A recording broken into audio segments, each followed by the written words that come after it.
L'Omnibus Spider-Man Brand New Day est là et c'est peut-être la meilleure porte d'entrée pour se mettre à lire des comics Spider-Man. Avec d'ailleurs au scénario le mec de Retour vers le futur. Alors que vaut cette ère iconique des années 2007-2008 qui a marqué un nouveau départ après le tragique One More Day, que moi j'ai adoré. Est-ce qu'au final c'était pas la pire décision de Marvel? Et que vaut cette réimpression de cet énorme pavé? Bienvenue sur One More Day Comics, c'est Lucas, c'est ce qu'on va voir dans cette review sans spoil du volume 1 de Brand New Day. Générique. One more day comics. Et nous voilà avec l'Omnibus en main, Spider-Man Brand New Day, volume 1. Comme vous pouvez le voir, c'est un pavé absolument massif. On est ici à plus de 1280 pages. Avec bien sûr la couverture signée Steve McNiven, une couverture qui est absolument iconique aujourd'hui. Avec le retour de Spider-Man dans ce statu quo qu'on aime tant, pour le meilleur ou pour le pire. Hein. Comme d'habitude, le dos blanc pour les omnibus Spider-Man modernes, avec un petit Spidey qui est juste là. Quelques toiles, le titre stylisé, très bien, puis bien sûr Marvel Omnibus au top. Et en quatrième, deux couverture, le synopsis avec tout le sommaire qui est juste là, une superbe illustration qui rend vraiment très bien. Le tout est imprimé en Turquie et ça vaut 125 $, 125 € chez Walls Comic Shop. Aussi, quand c'est du out of print, il y en reste seulement 2 en stock au moment où j'enregistre cette vidéo. Puis bon, bien sûr, allez checker la description pour avoir moins 10%, parce que là, du coup, il n'y a pas vraiment de promo. À l'intérieur de la jaquette, on a une superbe illustration avec ici That All Parker Luck Strikes Again, puisqu'on a un nouveau statu quo très classique pour Peter Parker dont on va reparler. Je vous conseille de ne pas trop lire ça, parce que ça va vous spoiler un peu sur tout le synopsis de ce que contient cette première partie de l'arc sur 3, parce qu'il y a 3 omnibus pour couvrir toute cette période. Et donc sous la jaquette, une couverture encore plus chouette qui va reprendre tous les méchants les plus iconiques de Spider-Man que vous avez ici, avec Hammerhead qui a été introduit par Conway, le Kingpin, le Bouffon Vert bien entendu, et tous les autres. Cette superbe illustration que l'on retrouvait en quatrième de couverture et donc à l'arrière de cet omnibus, franchement trop bien, j'adore. Et vous avez aussi le dos qui est exactement le même, ce qui est plutôt cool si vous souhaitez garder vos omnibus sans jaquette. Avant de passer au sommaire et au synopsis, regardons rapidement la qualité d'édition. Alors c'est un omnibus qui est assez épais, on est à plus de 1280 pages, ce qui veut dire qu'effectivement lorsqu'on va en plein milieu, en plus c'est dessiné par John Romita Jr., le retour de John Romita Jr., vous avez ici une reliure qui est quand même très souple, hein. Bon là, qui manque légèrement de colle ou qui se décolle légèrement, mais c'est pas du tout grave. Un œil qui est magnifiquement ouvert, comme vous pouvez le voir, je l'ai pas tant travaillé que ça. Et pourtant, la reliure cousue, donc déjà, ça c'est très solide bien entendu, et extrêmement souple, ce qui permet de pouvoir profiter des planches de John Romita Jr. sans perte d'image dans la reliure. Vous pouvez d'ailleurs voir les coutures au milieu, c'est plutôt bon signe, hein, ça veut dire que c'est de la bonne qualité. Niveau papier, c'est la qualité du papier, donc des omnibus de Marvel. Le papier est relativement fin, mais honnêtement, aucun souci, il est très glacé, c'est très brillant, ce qui permet vraiment de profiter des couleurs et des planches, dans une qualité superbe. Encore une fois, c'est un omnibus, si on met un Epic Collection à côté, c'est bien plus petit, on n'est pas sur la taille standard des comics, donc très satisfait de la qualité de papier. Effectivement, si vous mettez une lumière derrière, il y a un peu de transparence, mais honnêtement, rien du tout de gênant à la lecture, bien au contraire. Mais alors, qu'est-ce que ça contient? C'est ce qu'on va voir tout de suite. À l'intérieur, on retrouve le Free Comic Book Day 2017 et ensuite les épisodes 546 à 583 de la série Amazing Spider-Man. Il y a l'annual bien entendu, il y a les épisodes sur Barack Obama et quelques petits extras en bonus. Ce que vous pouvez voir, c'est que on est ici sur une équipe de scénaristes très surprenante. Très surprenante, pourquoi? Parce qu'il y a déjà Bob Gale. Bob Gale qui est ni plus ni moins que le scénariste de Retour vers le futur et qui ici est donc un des scénaristes qui fait partie de ce qu'on appelait la Spider Trust, qui est donc cette équipe de scénaristes qui était chargée d'écrire le renouveau de Spider-Man, aux côtés de John Romita Jr., aux côtés de Mark Guggenheim, aux côtés de Dan Slott bien entendu.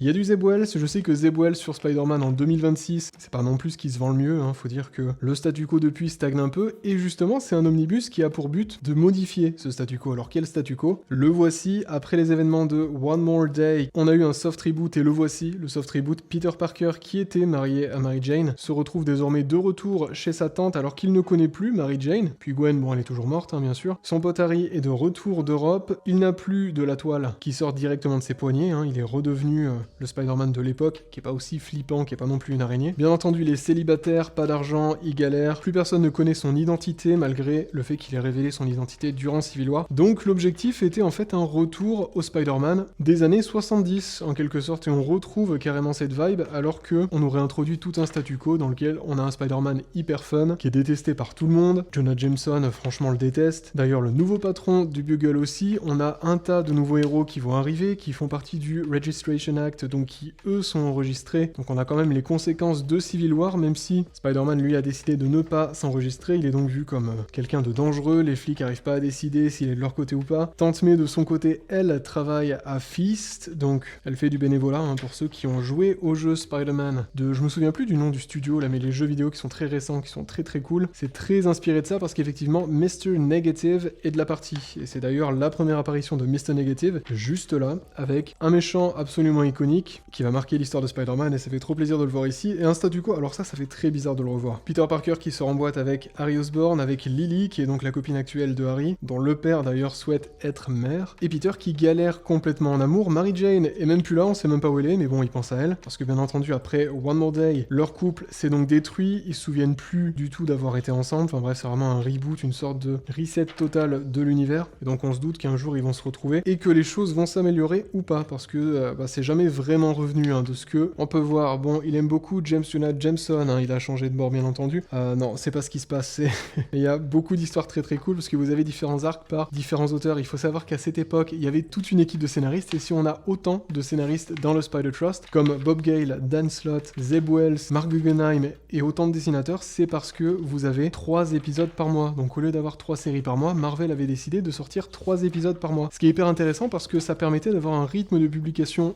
ultra soutenu. C'est pas pour autant que les intrigues avançaient beaucoup plus vite, pour être honnête, mais ça permettait d'avoir déjà différentes équipes créatives sur un même univers, sur une même histoire au fond, et donc ils se retrouvaient un peu chaque année pour faire des genres de séminaires où ils s'enfermaient dans une chambre d'hôtel avec un tableau blanc pour écrire le planning de l'année, pour tous partir dans la même direction et donc faire en sorte qu'ils puissent rouler. Et c'est pour ça que pour les chapitres les plus intéressants, alors pas forcément celui de Menace, faut dire que cette nouvelle Menace justement qui ressemble à un bouffon vert affreux là, est tout sauf marquant je trouve, et ils mettent une trentaine d'épisodes avant de vous révéler un peu qui c'est. Il y a aussi d'autres personnages comme Freak qui est pas du tout intéressant je trouve, donc il y a quand même des hauts et des bas. Ça reste majoritairement très très bien quand même, parce que c'est frais, parce que c'est fun, parce que ça s'enchaîne, il y a des tonalités très différentes je trouve en fonction des différentes histoires, notamment celle de Zeb Wells qui se passe dans la neige. J'ai pas aimé la façon dont elle se termine parce qu'on est sur quelque chose d'assez mystique, mais j'adore absolument le travail de Chris Bacalo avec Spider-Man sous la neige, c'est juste magnifique, c'est sublime, moi je suis très fan de son trait ici. Et donc effectivement il faisait une sorte de tournante en fait sur Spider-Man en faisant des mini-arcs parfois de 2-3 épisodes où il ramenait tel ou tel personnage, en faisant avancer l'intrigue principale, en faisant avancer la relation entre par exemple Peter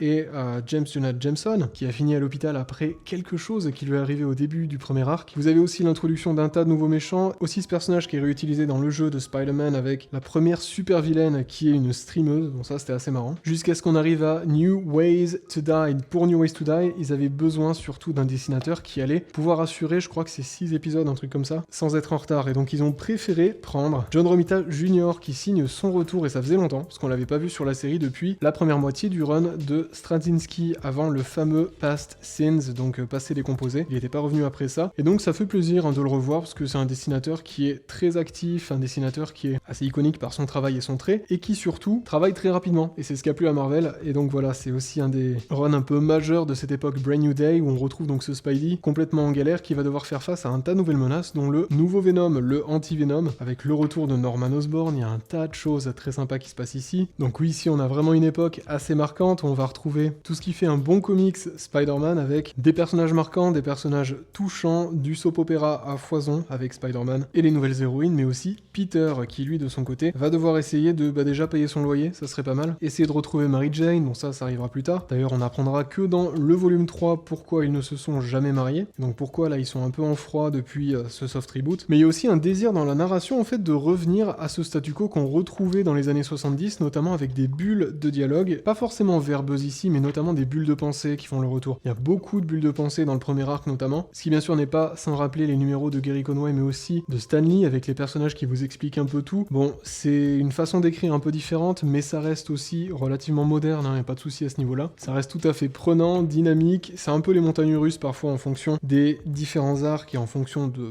vos goûts en général, de ce qui vous plaît dans une histoire de Spider-Man. Ici on a par exemple du Joe Kelly avec Chris Bacalo au dessin encore une fois, c'est absolument superbe. Et le tout prendra place en 3 omnibus, donc en l'intégralité de 3 volumes, vous aurez tout ce qui existe de cette époque-là avant Big Time qui arrivera juste après. Petite pause pour vous parler du sponsor de cette chaîne, Walls Comic Shop. Si toi aussi tu veux te mettre à la VO avec des prix avantageux, un super service de livraison et une équipe ultra sympa de passionnés, quoi de mieux que Walls Comic Shop. Bon, Walls, vous commencez à les connaître, c'est le comic shop de référence en Europe qui vend absolument tous les formats de comics, mais aussi des mangas, tout en anglais. Il vous offre moins 10% avec le code OneMoreDay10, à savoir que la livraison est gratuite dès 150 € d'achat chez eux, ce qui vous permet de découvrir Brand New Day en plus dans une édition superbe, l'Omnibus, avec en plus les DM covers si vous êtes vif, parce qu'elles partent vite. Je suis bien sûr très content que leur service vous plaise autant qu'à moi, c'est là que j'achète tous mes comics. Donc merci à Walls pour leur confiance, merci à vous, et c'est reparti pour la vidéo. Les bonus que vous avez ici, bon ils sont plutôt maigres, il n'y a pas grand chose, ça va être surtout des variant cover, mais aussi des sketch variants, ce qui est plutôt cool. Bon maintenant c'est clairement pas le bouffon le plus intéressant de tous les bouffons qu'on a pu voir dans le lore de Spider-Man. Il y a un peu de Wolverine bien entendu, du Alex Ross, ça fait toujours plaisir aux yeux. Puis voilà, un tas de variantes qu'on vous met à la fin, surtout pour vous donner un peu de bonus. L'épisode bien sûr avec le président Barack Obama, un épisode historique qui a bien sûr marqué l'histoire de Spider-Man et prolongé le fait que Spider-Man est bien sûr politisé. Marvel a critiqué la guerre du Vietnam et d'ailleurs Nixon avec ferveur dans cette Epic Collections qu'on a déjà vu ensemble. Et donc à la fin vous avez l'article de Tom Brevoort qui est donc le New Executive Editor chez Marvel qui vous partage ici son avis sur ce qu'est Spider-Man, l'essence même de Spider-Man et ce que devrait être ce Brand New Day. Et ça c'est assez intéressant parce que ça permet d'avoir vraiment sa vision des choses et de voir si justement les auteurs ont réussi à l'appliquer convenablement, parce qu'ils étaient quand même nombreux dans cette équipe pour essayer de redonner vie à la série ici. La Bible top secrète de Spider-Man, bon c'est le nouveau statu quo qui vous est présenté ici avec les personnages. Bon c'est pas très beau niveau mise en page faut dire, mais bon à l'époque ça devait claquer, j'en sais rien, le comic sans MS c'est juste affreux mais c'est ok. Avec tous les nouveaux persos, les nouveaux vilains, la Parker House bien entendu, les endroits comme le Coffee Bean, la line-up comme on l'a dit avec les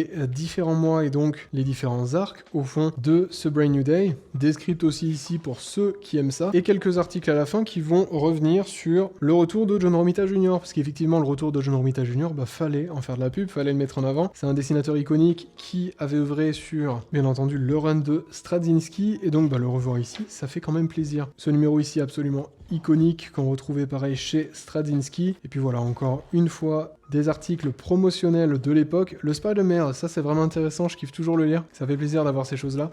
Donc voilà, ça reste quand même des bonus qui sont plutôt sympas, mais il faut dire qu'on n'a pas vraiment de sketchbook, ça c'est un peu dommage, mais en même temps, vu la flopée d'artistes, je pense que ça doit être un bouquin à part.